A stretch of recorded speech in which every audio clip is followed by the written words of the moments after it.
जय छठी मैया। आप सभी दोस्तों से निवेदन है कि ये छठ पूजा गीत को ज़्यादा से ज़्यादा लाइक्स कमेंट शेयर करें, अच्छा लगे तो। अरे कथी के नैयावा हो दीनानाथ, कथी करुआर, कथी के नैयावा हो दीनानाथ, कथी करुआर, कथिए बोझाला हो दीनानाथ, नैया भसल जाय, कथिए बोझाला हो दीनानाथ, नैया भसल जाय, सोने के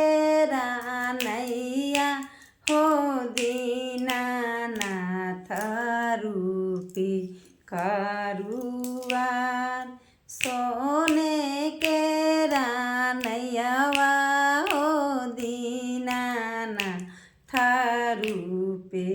करुआर,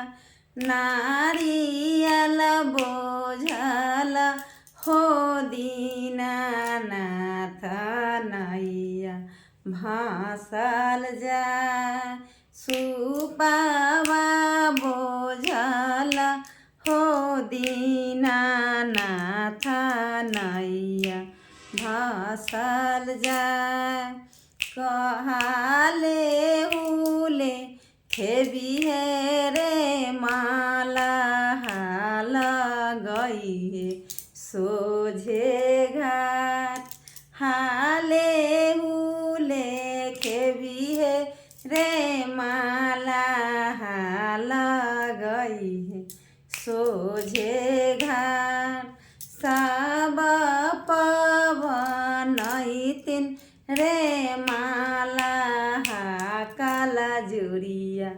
कैले ठार, सब पवनैतिन रे माला, हायरक ले खार, हाले हुले खेबी है रे माला, हाल गई है सोझे घाट, सब पवनैतिन रे माला, अरक ले ठार।